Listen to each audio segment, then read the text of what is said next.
اعوذ باللہ من الشیطان الرجیم بسم اللہ الرحمن الرحیم۔ السلام علیکم ورحمۃ اللہ وبرکاتہ۔ آج جن صحابی کے بارے میں ہم پڑھیں گے ان کا نام ہے حضرت عمیر بن وہب رضی اللہ عنہ۔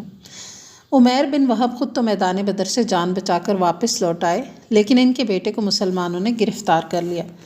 عمیر کو اس بات کا اندیشہ تھا کہ مسلمان اس کے نوجوان بیٹے کو باپ کے جرم کی پاداش میں سخت ترین سزا دیں گے، کیونکہ اس کا باپ رسول اکرم صلی اللہ علیہ وآلہ وسلم اور صحابہ کرام کو دردناک تکالیف پہنچاتا رہا ہے۔ ایک دن صبح کے وقت عمیر مسجد حرام میں طواف کعبہ اور بتان حرم سے برکت حاصل کرنے کے لیے آیا۔ وہاں کیا دیکھتا ہے کہ صفوان بن امیہ حتیم کی ایک جانب بیٹھا ہوا ہے۔ اس کے پاس آ کر کہنے لگا، آقائے قریش صبح بخیر۔ صفوان نے بھی جواباً کہا، عمیر صبح بخیر، آئیں بیٹھ کر کچھ باتیں کریں، آپس میں باتیں کرنے سے وقت خوب گزرے گا۔ عمیر صفوان بن امیہ کے سامنے بیٹھ گیا۔ دونوں آپس میں معرکہ بدر اور اس میں ہونے والے نقصانات یاد کرنے لگے اور ان قیدیوں کا نام شمار کرنے لگے جنہیں مجاہدین اسلام نے گرفتار کیا تھا، اور وہ سرداران قریش کو یاد کر کے آنسو بہانے لگے جن کی گردنیں مسلمانوں کی تلواروں نے اڑا دی تھی اور قلیب کنویں میں ان کی لاشوں کو پھینک دیا تھا۔ صفوان بن امیہ نے ایک لمبی سانس لی اور کہا، بخدا اب ان کے بعد زندہ رہنے میں کوئی مزہ نہیں۔ عمیر نے کہا، بخدا آپ نے سچ کہا۔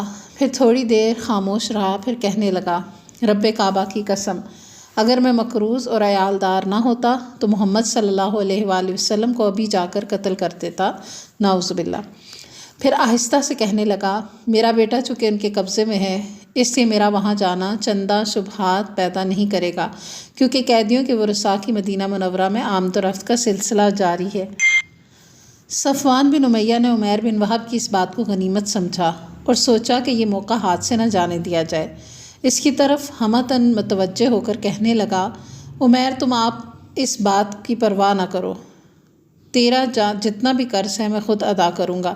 میں تیرے اہل و عیال کی ذمہ داری قبول کرتا ہوں۔ میرے پاس اتنا وافر مال ہے جس سے ان کی زندگی خوشگوار گزرے گی۔ یہ پیشکش سن کر عمیر بولے، اس بات کو صیغہ راز میں رکھیں اور کسی کو نہ بتائیں۔ صفوان نے کہا، تم بھی یہ بات کسی کو نہ بتانا۔ عمیر بن وہب جب مسجد حرام سے اٹھا تو اس وقت آپ حضرت محمد صلی اللہ علیہ وآلہ وسلم کے خلاف غیظ و غضب کی آگ اس کے سینے میں شعلہ فگن تھی۔ اپنے اس ارادے کی تکمیل کے لیے اس نے تیاری شروع کی۔ اس سفر میں اسے قطعاً اندیشہ نہیں تھا کہ کوئی اس پر شک کرے گا، کیونکہ قریش کے ورثاء قیدیوں کو فدیہ دینے کی غرض سے مدینہ جا رہے تھے۔ عمیر بن وہب نے گھر آ کر بیوی کو حکم دیا کہ میری تلوار تیز کرو اور اسے زہر کی پان دو۔ پھر اپنی سواری طلب کی تو اسے تیار کر کے ان کے سامنے لایا گیا۔ یہ سوار ہو کر اپنے مشن کی تکمیل کے لیے غضب کا طوفان اپنے سینے میں چھپائے مدینہ کی طرف چل پڑا۔ عمیر بن وہب نے مدینہ پہنچ کر آپ صلی اللہ علیہ وآلہ وسلم کی تلاش شروع کر دی۔ بالآخر مسجد نبوی کے قریب اپنی سواری سے اترا اور مسجد کی طرف چل دیا۔ حضرت عمر بن خطاب رضی اللہ عنہ چند صحابہ کے ساتھ مسجد کے دروازے کے قریب بیٹھے تھے۔ آپس میں جنگ بدر میں قتل ہونے والے اور گرفتار ہونے والے قریشیوں کے متعلق گفتگو فرما رہے تھے، اور وہ اس منظر کو بھی یاد کر رہے تھے جو اللہ تعالیٰ کے فضل و کرم سے مجاہدین و انصار نے میدان بدر میں جوانمردی کے جوہر دکھائے، اور اللہ نے ان کی مدد فرما کر انہیں عزت بخشی اور دشمن کو تباہ کیا۔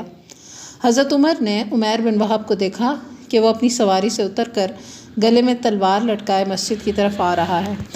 یہ گھبرا کر اٹھے اور فرمایا، ارے یہ شخص دشمن خدا عمیر بن وہب ہے، اللہ کی قسم یہ کسی برے ارادے سے آیا ہے۔ اسی نے مکہ میں مشرکین کو ہمارے خلاف بھڑکایا تھا، بدر سے پہلے یہ ہمارے خلاف جاسوسی بھی کرتا رہا۔ پھر اپنے ساتھیوں سے فرمایا، فوراً اٹھو اور رسول اللہ صلی اللہ علیہ وآلہ وسلم کے گرد گھیرا بنا لو اور ہوشیار رہو کہ کہیں یہ مکار دھوکہ نہ دے جائے۔ یہ کہہ کر حضرت عمر فوراً نبی صلی اللہ علیہ وآلہ وسلم کے پاس پہنچے اور عرض کی، اے اللہ کے رسول، یہ دشمن خدا عمیر بن وہب گلے میں تلوار لٹکائے آ رہا ہے۔ میرے خیال میں اس کا ارادہ اچھا نہیں، یہ کسی شرارت کی غرض سے آیا ہے۔ نبی صلی اللہ علیہ وآلہ وسلم نے فرمایا، اسے میرے پاس آنے دو۔ فاروق اعظم نے بڑی چابک دستی سے تلوار کا پٹا اسی گردن میں ڈال کر فوراً اسے قابو کیا اور آپ صلی اللہ علیہ وآلہ وسلم کی خدمت میں پیش کر دیا۔ آپ صلی اللہ علیہ وآلہ وسلم نے جب اسے اس حالت میں دیکھا تو حضرت عمر سے فرمایا کہ اسے چھوڑ دو، تو انہوں نے چھوڑ دیا۔ پھر آپ نے فرمایا، عمر ذرا پیچھے ہٹ جاؤ۔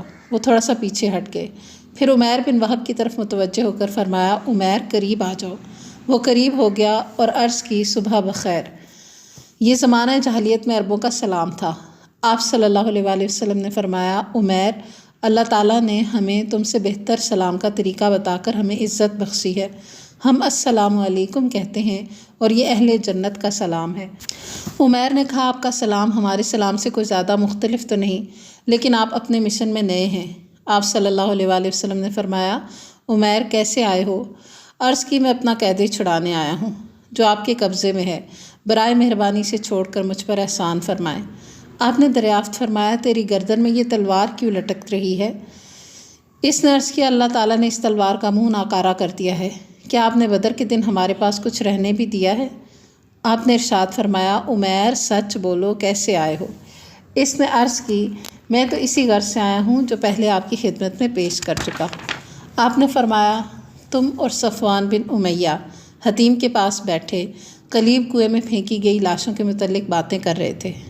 پھر تم نے کہا کہ اگر میں مقروض اور عیالدار نہ ہوتا تو یقیناً محمد صلی اللہ علیہ وآلہ وسلم کو قتل کرنے کی مہم کے لیے نکل پڑتا۔ پھر صفوان بن امیہ نے تمہارے تمام قرضے اور اہل و عیال کی کفالت کی اس شرط پر ذمہ داری قبول کی کہ تم مجھے قتل کرو، لیکن اللہ تعالیٰ تمہارے اور اس گھنونے منصوبے کے درمیان حائل ہو گیا۔ عمیر یہ سن کر ششدر رہ گیا، پھر تھوڑی دیر سوچنے کے بعد پکار اٹھا میں گواہی دیتا ہوں کہ آپ اللہ کے رسول ہیں صلی اللہ علیہ وسلم۔ یا رسول اللہ صلی اللہ علیہ وآلہ وسلم، جب آپ ہمیں آسمانی خبریں بتایا کرتے تھے تو ہم انہیں تسلیم نہیں کرتے تھے۔ ہمارا خیال تھا کہ آپ پر کوئی وحی وغیرہ نازل نہیں ہوتی، لیکن صفوان بن امیہ اور میرے درمیان ہونے والی گفتگو کا تو ہمارے سوا کسی کو بھی علم نہ تھا۔ اللہ کی قسم اب مجھے یقین ہو گیا ہے کہ یہ خبر اللہ تعالیٰ نے آپ کو دی ہے۔ اللہ تعالیٰ کا میں شکر گزار ہوں کہ وہ مجھے آپ کے پاس لایا تاکہ میں اسلام قبول کروں۔ پھر اس نے لا الہ الا اللہ محمد الرسول اللہ پڑھا صلی اللہ علیہ وآلہ وسلم اور مسلمان ہو گیا۔ نبی صلی اللہ علیہ وآلہ وسلم نے اپنے صحابہ سے ارشاد فرمایا اپنے بھائی کو دین سمجھاؤ، قرآن مجید کی تعلیم دو اور اس کے قیدی کو آزاد کر دو۔ تمام صحابہ کرام رضی اللہ عنہم حضرت عمیر بن وہب کے اسلام قبول کرنے سے بہت خوش ہوئے، یہاں تک کہ حضرت عمر بن خطاب فرمانے لگے کہ جب یہ رسول اللہ صلی اللہ علیہ وآلہ وسلم پر حملہ کرنے کی نیت سے آ رہا تھا تو مجھے برا دکھائی دیتا تھا، لیکن آج اسلام قبول کرنے کے بعد یہ مجھے اپنے بیٹوں سے بھی زیادہ پیارا لگتا ہے۔ حضرت عمیر بن وہب رضی اللہ عنہ اسلامی تعلیمات سے مستفیض ہو رہے تھے اور اپنے دل کو نور ایمان سے منور کر رہے تھے، اور اپنی زندگی کے ان خوشگوار ایام میں مکہ اور اہلیان مکہ کو بھول چکے تھے۔ ادھر صفوان بن امیہ بڑی بے چینی سے منتظر تھا اور پر امید تھا کہ کوئی خوشگوار خبر ملے گی۔ جب بھی وہ کسی مجلس کے پاس سے گزرتا تو برملا کہتا قریشیوں خوش ہو جاؤ، تمہیں عنقریب ایک ایسی خبر ملنے والی ہے جو واقعہ بدر کی سنگینیوں کو بھلا دے گی۔ پھر صفوان بن امیہ کے لیے انتظار کی گھڑیاں طویل تر ہوتی چلی گئیں۔ اس کے دل میں آہستہ آہستہ بے چینی سرایت کرنے لگی۔ وہ اس اضطراب میں مبتلا ہو کر پہلو بدلنے لگا جیسے کہ انگاروں پر لیٹا ہو۔ وہ مدینہ سے آنے والے ہر مسافر سے پوچھتا کہ عمیر کہاں ہے، لیکن اسے تسلی بخش جواب نہ ملتا۔ لیکن ایک مسافر نے اسے یہ بتا دیا کہ حضرت عمیر رضی اللہ عنہ تو مسلمان ہو گئے۔ یہ خبر سن کر اس پر بجلی گری، کیونکہ اسے پختہ یقین تھا کہ عمیر مسلمان نہیں ہو سکتا خواہ ساری دنیا مسلمان ہو جائے۔ حضرت عمیر بن وہب مدینہ میں بڑی محنت سے دین کی تعلیم حاصل کرتے رہے اور قرآن مجید کا کچھ حصہ بھی زبانی یاد کیا۔ انہوں نے ایک دن نبی صلی اللہ علیہ وآلہ وسلم کی خدمت اقدس میں حاضر ہو کر عرض کی کہ اللہ کے رسول صلی اللہ علیہ وآلہ وسلم، میں نے اپنی زندگی کے قیمتی ایام اسلام کو صفحہ ہستی سے مٹانے کے لیے صرف کیے۔ جو بھی اسلام قبول کرتا تو میں اسے تکلیف دیتا۔ اب میری دلی تمنا ہے کہ میں مکہ جانے کی اجازت لے کر جاؤں تاکہ میں قریش کو دین اسلام قبول کرنے کی دعوت دوں۔ اگر وہ میری بات مانیں تو بہتر، ورنہ میں انہیں اسی طرح دردناک اذیت دوں گا جس طرح آپ کے صحابہ کو دیتا تھا۔ آپ صلی اللہ علیہ وآلہ وسلم نے اجازت دے دی۔ آپ اپنے دل میں بڑے ارمان لے کر مکہ پہنچے اور صفوان بن امیہ کے گھر تشریف لائے اور فرمایا اے صفوان، تم ایک دانش مند سردار ہو، بھلا یہ تو بتاؤ کہ جن پتھر کے بتوں کی تم پوجا کرتے ہو اور ان کے نام پر قربانی دیتے ہو، کیا تمہاری عقل تسلیم کرتی ہے کہ یہ تمہیں کوئی نفع یا نقصان پہنچا سکتے ہیں؟ سن لو، میں اس بات کا اقرار کرتا ہوں کہ اللہ کے سوا کوئی عبادت کے لائق نہیں اور حضرت محمد صلی اللہ علیہ وآلہ وسلم اللہ تعالیٰ کے رسول ہیں۔ حضرت عمیر بن وہب رضی اللہ عنہ بڑی جانفشانی سے اہل مکہ کو دین کی تعلیم دینے کے لیے دن رات مصروف ہو گئے۔ بہت سے لوگوں نے ان سے متاثر ہو کر اسلام قبول کیا۔ اللہ سبحانہ و تعالی حضرت عمیر بن وہب رضی اللہ عنہ کو اجر جزیل عطا فرمائے اور ان کی برکت پر مسلسل اپنی رحمت نازل فرمائے، آمین۔